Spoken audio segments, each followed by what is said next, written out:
Assalamualaikum warahmatullahi wabarakatuh. Kami dari kelompok 5 ingin mempresentasikan hasil kerja kelompok kami, yaitu mengenai presentasi tentang pertemuan 13 teknik dasar akuntansi sektor publik. Kedua, pertemuan 14 kerangka konseptual akuntansi sektor publik. Yang ketiga, pertemuan 15 konsep laporan keuangan sektor publik. Teknik dasar akuntansi keuangan sektor publik. 1. Menjelaskan teori akuntansi sektor publik. Akuntansi sektor publik adalah akuntansi yang biasanya digunakan oleh lembaga publik atau pemerintah.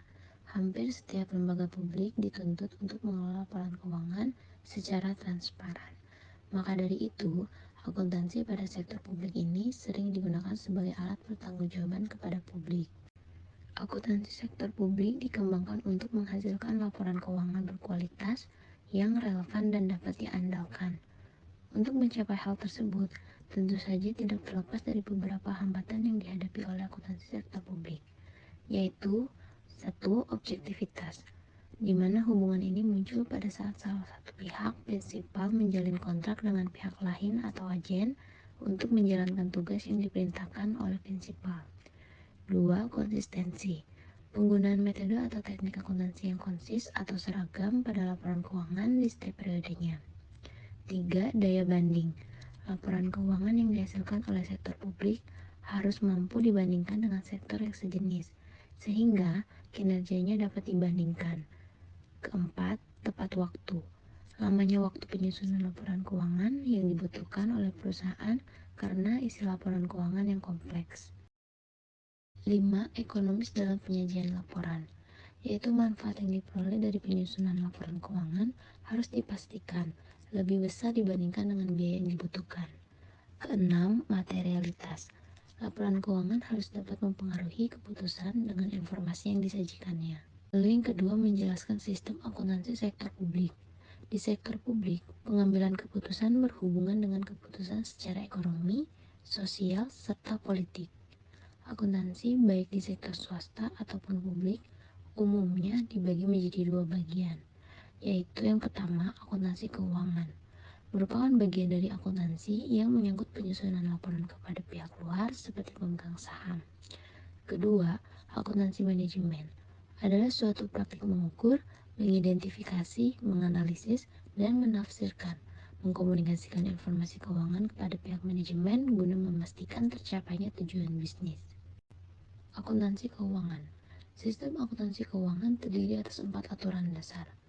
Pertama, rekoneksi kegiatan operasi yang signifikan. Kedua, ketepatan pengelompokan kegiatan operasi. Ketiga, sistem pengendalian dan manajemen reliabilitas. Dan yang keempat, perhitungan terhadap efek setiap operasi. Ketiga, menjelaskan standar akuntansi sektor publik. Standar akuntansi adalah pedoman atau panduan atau prinsip yang mengontrol cara akuntansi diperlakukan dalam penyajian laporan keuangan dalam tujuan pelaporan kepada pemakai laporan keuangan. Sedangkan prosedur akuntansi adalah aplikasi khusus yang dipakai untuk melaksanakan suatu standar. Standar akuntansi harus mempertimbangkan beberapa hal, di antaranya pertama, standar yang menyediakan pedoman tentang kewajiban penyajian informasi dalam laporan posisi keuangan, kinerja, dan aktivitas sebuah organisasi bagi seluruh pengguna informasi. Kedua, standar yang menyediakan petunjuk dan aturan tindakan bagi auditor yang memungkinkan pengujian secara intensif dan independen. Ketiga, standar yang menyediakan panduan mengenai sekelompok informasi yang penyajiannya diperlukan yang berhubungan dengan mempertimbangkan berbagai variabel dalam bidang regulasi. Keempat, standar menghasilkan teori serta prinsip yang sangat diperlukan bagi semua pihak yang berhubungan dalam ilmu akuntansi. 4. Menjelaskan teknik akuntansi sektor publik.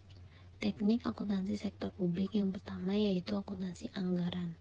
Latar belakang penggunaan akuntansi anggaran adalah anggaran dan realisasi merupakan dua hal yang tidak dapat dipisahkan, sehingga akan segera dapat dilakukan koreksi apabila terdapat ketidaksesuaian. Kedua, akuntansi komitmen. Akuntansi komitmen ini dapat dilakukan bersama dengan akuntansi kas dan akrual, di mana biaya diakui saat waktu diterima dan pendapatan dapat diakui saat waktu dikeluarkan. Ketiga, akuntansi dana. Akuntansi dana pertama kali dikembangkan oleh Vetter 1947 dengan melihat adanya kelemahan yang dimiliki oleh perusahaan pribadi dengan perusahaan milik organisasi. Di antaranya adalah perusahaan milik organisasi lebih menguntungkan dibandingkan dengan perusahaan pribadi.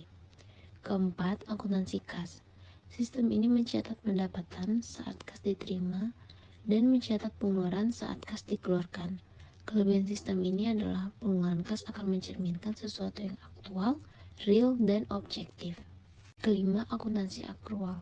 Sistem ini dianggap sebagian organisasi lebih baik diterapkan dibandingkan dengan sistem kas. Perbedaan basis kas dan basis akrual akan tergambar dalam pertama, basis kas, yaitu penerimaan kas dikurang pengeluaran kas sama dengan perubahan kas. Kedua, basis akrual. Pendapatan dikurangi biaya, yaitu sama dengan rugi atau laba. Ketiga, pendapatan. Penerimaan kas selama satu periode akuntansi dikurangi saldo awal piutang ditambah saldo akhir piutang. Keempat, biaya. Kas yang dibayarkan selama satu periode akuntansi dikurangi saldo awal utang ditambah dengan saldo akhir utang. Kali ini saya akan menyampaikan pertemuan 14, yaitu tentang kerangka konseptual akuntansi sektor publik. Rumusan konsep dasar penyusunan dan pelaksanaan siklus akuntansi sektor publik merupakan penjelasan atas kerangka konseptual akuntansi sektor publik. Beberapa konsep dalam hal ini diantaranya yaitu 1. Pengadaan barang, 2. Perencanaan, 3. Penganggaran, 4. Realisasi anggaran, 5. Jasa pelaporan. Organisasi dalam hal ini yaitu 1. Partai politik, 2. Yayasan, 3. Pemerintah daerah, 4. LSM, dan 5. Pemerintahan pusat. Berikutnya, kerangka konseptual akuntansi sektor publik berdasarkan PP 71 tahun 2010 bertujuan sebagai acuan untuk A. Pengguna laporan keuangan sektor publik untuk memudahkannya dalam memahami kesesuaian antara informasi laporan keuangan dengan standar akuntansi di sektor publik yang berlaku. B. Pencatatan laporan keuangan agar paham mengenai implementasi standar keuangan di sektor publik serta prinsip akuntansi. C. Auditor dari pemerintahan maupun swasta seperti BPK dan KAP agar memudahkannya saat melihat kesesuaian prinsip akuntansi secara umum dengan susunan laporan keuangan. D. Terakhir, tim yang menyusun standar akuntansi di level pemerintahan dan standar akuntansi keuangan sektor publik. Ruang lingkup kerangka konseptual akuntansi sektor publik. Menurut PP 71 tahun 2010, kerangka konsep akuntansi sektor publik diantaranya 1. Perencanaan publik, 2. Pengadaan barang dan jasa publik, 3. Penganggaran publik, 4. Realisasi anggaran publik, 5. Pelaporan sektor publik, 6. Pertanggungjawaban sektor publik. Lingkup kerangka konseptual akuntansi sektor publik diantaranya 1. Pemerintahan pusat. Pemerintah pusat membuat perencanaan publik seperti musyawarah perencanaan rencana kerja pemerintah, musyawarah jangka menengah, dan musyawarah perencanaan pembangunan jangka panjang nasional. 2. Pemerintah daerah. Pemerintah daerah juga turut melaksanakan perencanaan publik, seperti musrenbang penyusunan rencana kerja pemerintah, desa, kabupaten, kecamatan, provinsi, hingga perencanaan pembangunan jangka panjang daerah. 3. Partai politik. Tingkat partai politik pun turut melakukan kegiatan yang sama seperti halnya pemerintah pusat dan pemerintah daerah. 4. LSM, yayasan, dan tempat peribadatan. Lembaga swadaya masyarakat atau LSM, yayasan, dan tempat peribadatan juga perlu menjalankan proses laporan keuangannya. Implementasi kriteria kualitatif akuntansi sektor publik. Wujud karakteristik dari kualitatif akuntansi sektor publik tercermin dalam hierarki. Hal ini akan memberikan manfaat dalam pengambilan keputusan dengan adanya kualitas informasi ini. Kalimat yang mencirikan dua kalimat utama atau unsurnya ialah relevansi dan reliabilitas. A. Kualitas yang memiliki relevansi dengan karakter diantaranya mampu memprediksi adanya timbal balik serta disiplin waktu. B. Unsur kualitas, reliabilitas, teruji, netralitas, dan menggambarkan kejujuran.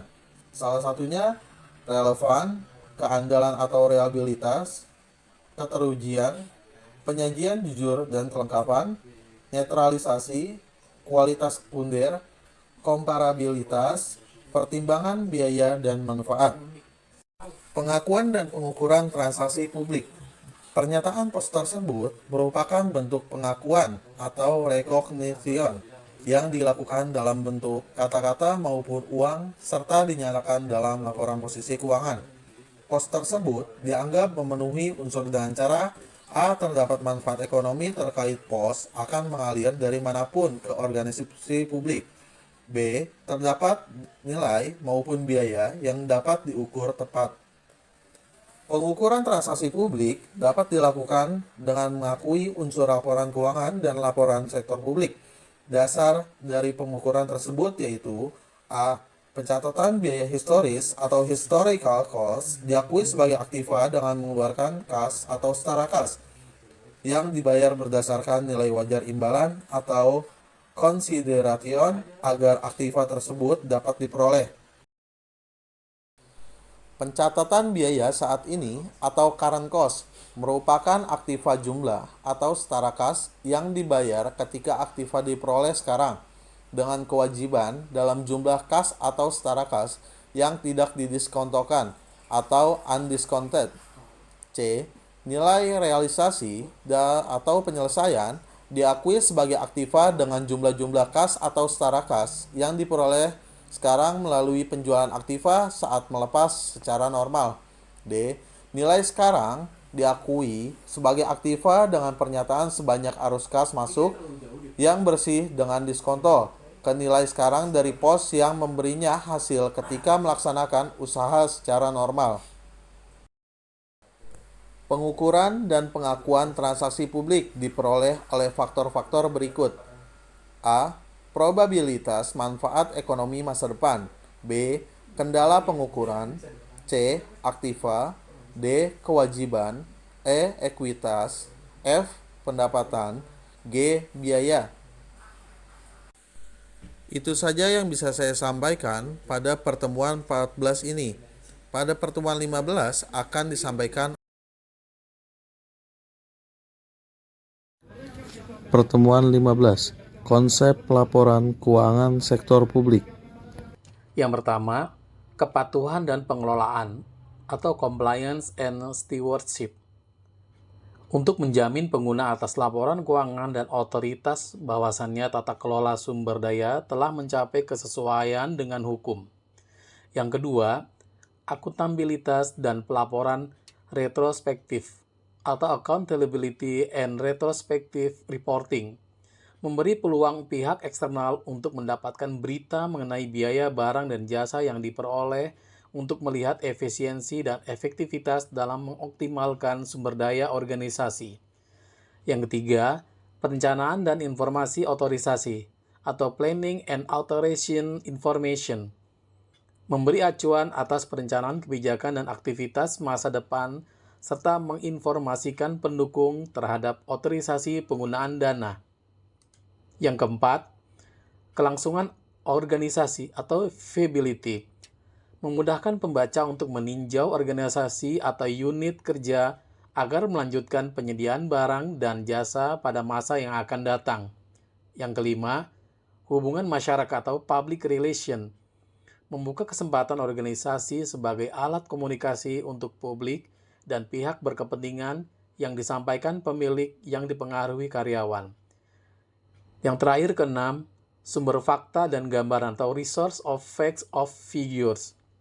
Memberi informasi untuk pihak kepentingan agar memahami organisasi dengan detail untuk pengambilan keputusan ekonomi, sosial, dan politik.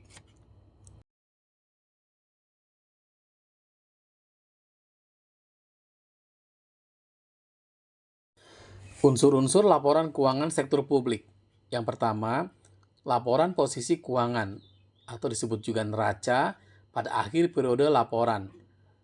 Akunnya yaitu aset, terdiri dari kas dan setara kas, piutang dari transaksi pertukaran, aktiva tidak berwujud, dan persediaan.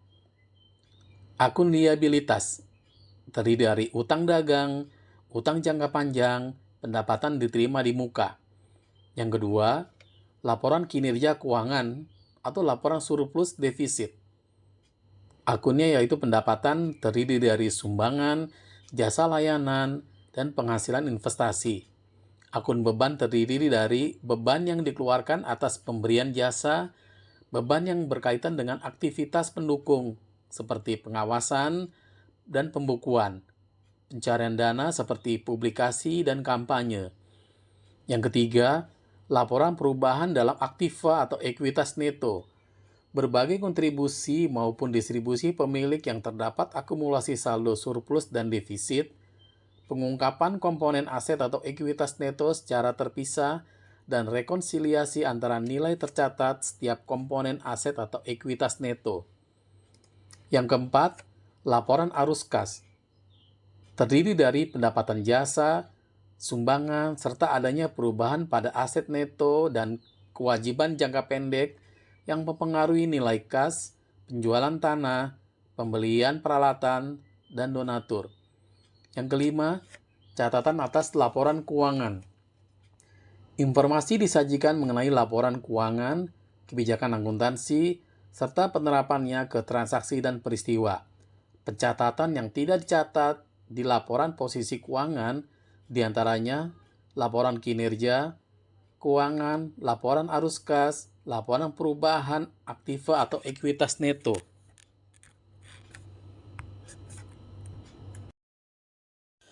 Perbedaan laporan keuangan pemerintah dengan sektor swasta. Dari sektor pemerintah. Yang pertama, kinerja finansial maupun non-finansial. 2. Bentuk tanggung jawab untuk masyarakat dan parlemen. 3. Melihat ke masa yang akan datang dengan detail. 4. Fokus dengan politik dan finansial. 5. Fokus pada bagian organisasi. 6. Departemen Keuangan menentukan aturan pelaporan. 7. Pemeriksaan laporan dilakukan Treasury Cash Accounting. Dari sektor swasta yaitu 1. Ukuran cenderung dilihat melalui finansial. 2. Pemegang saham dan kreditur merupakan wadah untuk pertanggungjawaban. Ketiga, fokus finansial. Keempat, auditor independen turut memeriksa laporan keuangan. Yang kelima, fokus menyeluruh terhadap organisasi.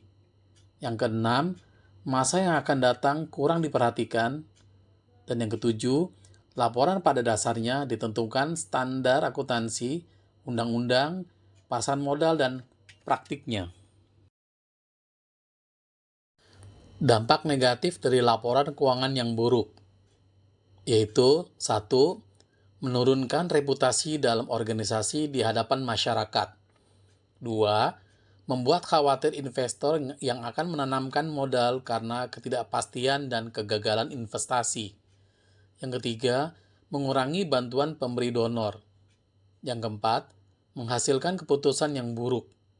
Dan yang kelima, kinerja aktual menjadi tidak dapat dirinci dalam laporan keuangan. Siklus akuntansi keuangan sektor publik.